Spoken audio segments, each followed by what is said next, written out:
Hai, kembali bersama Delano dalam channel Selalu Ada Harapan. Pada video kali ini kita akan membahas mengenai jangan takut ditinggalkan yang akhirnya membuat munculnya perasaan kesepian. Mungkin kita pernah merasakan kesepian karena ditinggalkan orang-orang. Mereka seperti membuat batasan yang membuat relasi berjarak. Atau bisa juga ada masalah yang enggan diselesaikan yang akhirnya bertumpuk-tumpuk dan enggan berelasi kembali. Apa itu kesepian atau loneliness? Kesepian bisa didefinisikan sebagai perasaan kehilangan atau ketidakpuasan yang dihasilkan oleh ketidaksesuaian antara jenis hubungan sosial yang kita inginkan dan jenis hubungan sosial yang kita miliki. Kemudian Gary Collins menambahkan, kesepian adalah kesadaran akan rasa sakit yang membuat kita menjadi kurang melakukan kontak yang berarti dengan orang lain atau kontak yang bermakna. Hal ini melibatkan perasaan kosong dalam diri yang mana dapat disertai dengan kesedihan, tidak ada semangat, perasaan terisolasi, kelelahan, kecemasan, dan keinginan yang intens untuk diinginkan atau dibutuhkan oleh orang lain. Ada 3 jenis kesepian. Yang pertama, kesepian secara emosional yang mengacu pada kurangnya keintiman psikologis dengan orang lain atau orang banyak. Orang dengan kesepian emosional akan merasa kesepian dan hanya dengan membangun hubungan baru yang mendalam dengan orang lain dia bisa memperbaiki dirinya. Kedua, kesepian sosial yang menunjuk pada perasaan yang tidak memiliki tujuan, kecemasan, dan kehampaan. Yang ketiga, kesepian keberadaan atau eksistensi yang berarti mengarah pada rasa kesepian yang bersumber dari relasi dengan Tuhan yang jauh dan merasa bahwa hidup mereka tidak mempunyai arti atau tidak tahu tujuannya. Lalu apa yang menjadi penyebab kesepian? Ada berbagai faktor. Yang pertama, low self-esteem atau minder. Ketika kita sangat sulit untuk membangun kepercayaan diri, maka itu akan menyulitkan untuk menjalin hubungan pertemanan. Yang kedua, adanya kualitas relasi keluarga yang kurang hangat dan kurang dekat.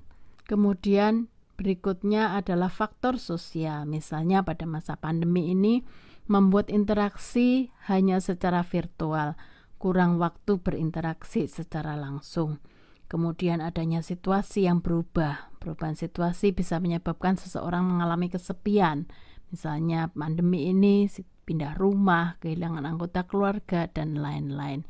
Kemudian juga karena sikap atau attitude kita sendiri. Orang yang mempunyai jiwa persaingan yang tinggi cenderung mudah merasa kesepian. Dia menganggap hidup sebagai kompetisi utama. Kesuksesan sebagai hadiah kemenangan dan kompetisi adalah cara bertahan hidup. Sehingga dia memandang orang lain sebagai saingan buat mereka.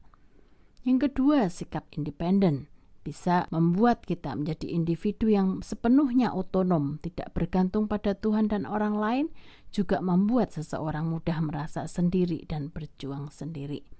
Yang ketiga, sikap posesif yang membuat kita terdorong untuk mendapatkan apa yang kita bisa dapatkan untuk diri sendiri. Kadang membuat orang lain merasa tidak nyaman dan meninggalkan kita.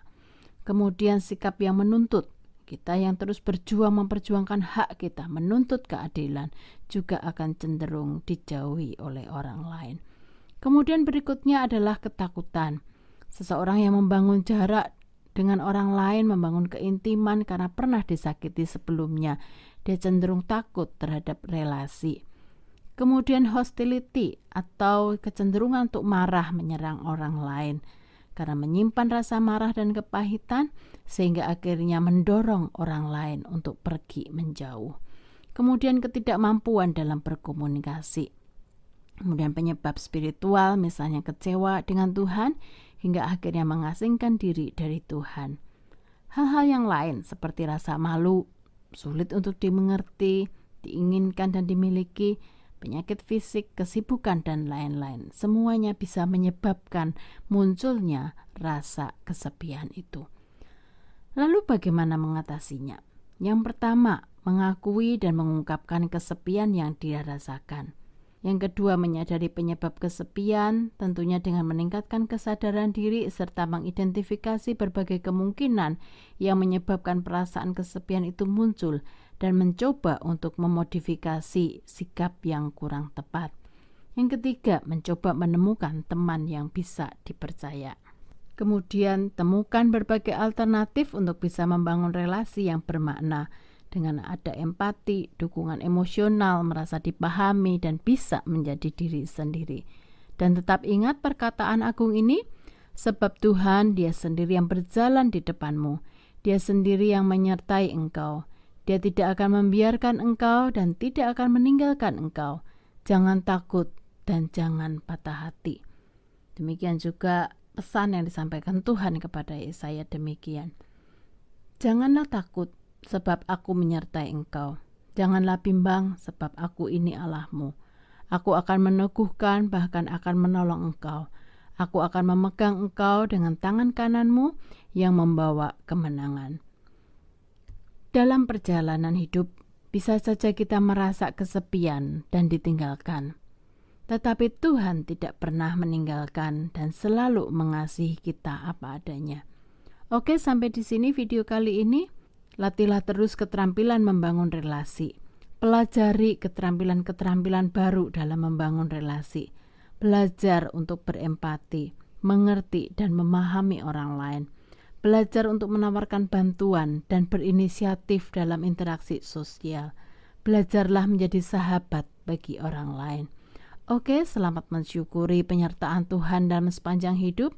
Salam dari Delano dan ingat, selalu ada harapan.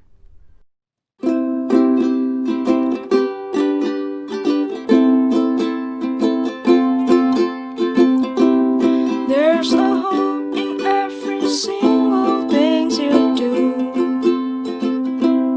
There's a hope in every single thing I do. So don't give up and face all things in front of you. Just pray and do your best in every single thing you do. Even if you face the stormy cloud and you feel sad, lonely and down, just remember that you're not alone. There's a hope in every single thing you do.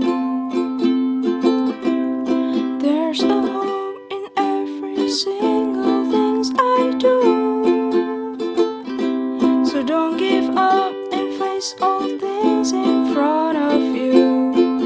Just pray and do your best in every single things you do.